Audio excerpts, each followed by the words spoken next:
এই জন্য যেই সন্তানগুলোর কানে আজান ইকামত দেওয়া হবে না, এই সবগুলোই খেয়াল করবেন 31st নাইট উদযাপন করবে। ঠিক না ঠিক? এখানে কারা কারা উদযাপনের জন্য প্রস্তুতি নিচ্ছে একটু হাত উঠাই দেখাবো কি যে আমরা 31st নাইট উদযাপন করবই করব, যত ওয়াজ করেন কোনো তাই কাজ হবে না। আছে কোনো যুবক? আচ্ছা, উদযাপন করব না একমাত্র আল্লাহর জন্য, অ্যালকোহল ছাড়বো, মাদক ছাড়বো, সব ধরনের নেশাজাত দ্রব্য ছাড়বো, এমনকি যদি কোনো হারাম রিলেশনে কেউ জড়িয়ে থাকি, ভালো করে বুঝি যুবক, হারাম রিলেশনে যদি কেউ জড়িয়েও থাকি, একটা বছর আমার হায়াত থেকে মাইনাস হয়ে যাচ্ছে, চলে যাচ্ছে, নতুন বছরে শুভাগমন ঘটবে।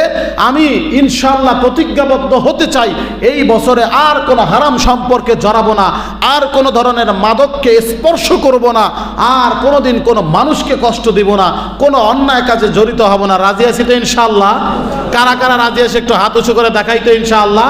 আল্লাহ পাক আমাদের এই হাতগুলোকে কবুল করে, আমরা বলি আমিন।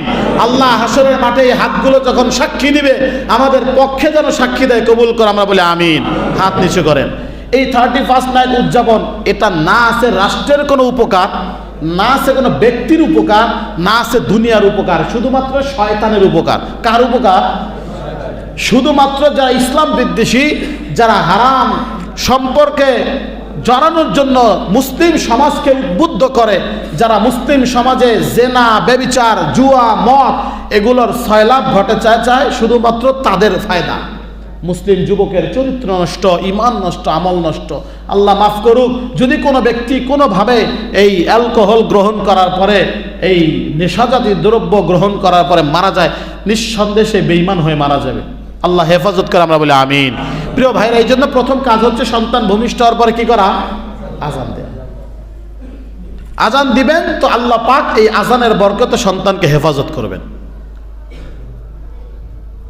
এখন এই 31st নাইট যেহেতু সামনে এসে গিয়েছে, একটু প্রসঙ্গক্রমে বলতে হয়, আমাদের যুবকদেরকে আমরা এত ওয়াজ নসিহত করি, এতভাবে বুঝাই, কাজ হয় না। কিন্তু সামান্য একটা অ্যাড হইলেই আপনার প্রিয়জনকে উইশ করুন, প্রিয়জনকে গিফট করুন, 2-4টা অ্যাড দেয়। যেই যুবক 5 ওয়াক্ত নামাজ পড়তো, ওই যুবক ভাবে গিফট তো দিব, তো কাকে দিব, আমার তো কেউ নাই। এখন কি করে, এই নাই যেহেতু গিফট দেওয়ার জন্য এবার নতুন করে বানায়, নতুন করে হারাম সম্পর্ক খুঁজে। এমনকি যেই বাংলাদেশের মধ্যে প্রায় 3 লক্ষ 3.5 লক্ষ মসজিদ আছে না নাই, এই মসজিদের খরচগুলো সব কিন্তু জনগণ বহন করে, নাকি শুধু কর্তৃপক্ষ? বলেন তো, বলেন না। মসজিদের খরচ কারা বহন করে? জনগণ, সমস্ত শ্রেণী পেশার মানুষ।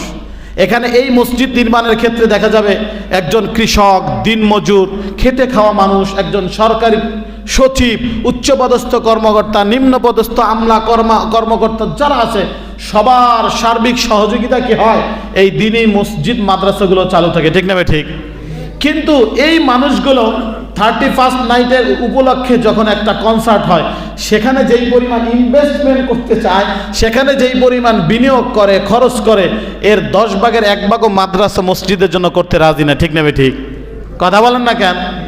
আপনাদের অনেকে রাগ করতেছেন যে এভাবে তো বলা ঠিক না, আসলেই ঠিক না, কিন্তু কি করার আছে বলেন? এই 31st নাইট আমরা উদযাপন না করলেও বাংলাদেশে হাজার হাজার কনসার্ট হবে কি হবে না?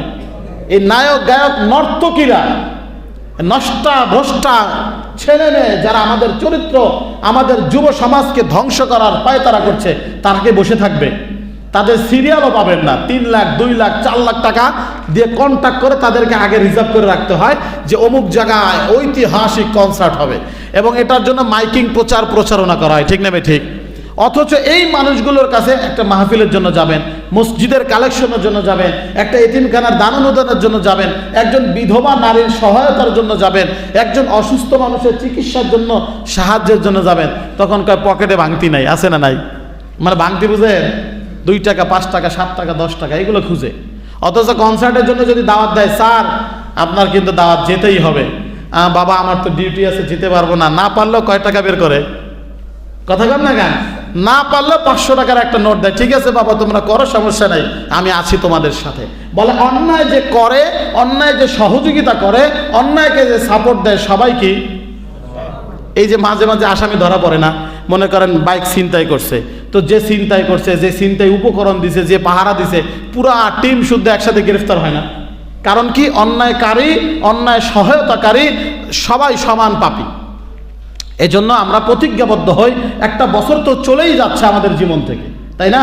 2024 আর 100 বছর পেলেও কি 2024-এর ফেরত আনার সুযোগ আছে? এই বছর যে ভুলগুলো করেছিলেন, যে নামাজগুলো ছেড়েছিলেন, এই সময়গুলোকে আবার পাবেন যে ওই হুবহু ওই সময় মতো নামাজগুলো পড়তে পারবেন? সম্ভব? কাজা পড়তে পারবেন, কিন্তু যেই নামাজ সময় মতো ছুটে গিয়েছিল ওই সময়টা কি আর ফেরত পাবেন? কখনোই না প্রিয় ভাই। এই জন্য আসুন আমরা নতুন বছরের জন্য প্রিপারেশনে শতভাগ প্রস্তুতি নেই, যে এই বছরে আমরা আর কোনো গুনাহের কাজের সাথে সম্পৃক্ত থাকবো না। রাজি আছি ইনশাআল্লাহ? কোনো প্রকার হারাম, অন্যায়, অশ্লীল কাজের আয়োজন যারা করবে, যেখানে হবে আমাদের কোনো অর্থ সেখানে আমরা ইনভেস্ট করবো না। রাজি আছি ইনশাআল্লাহ?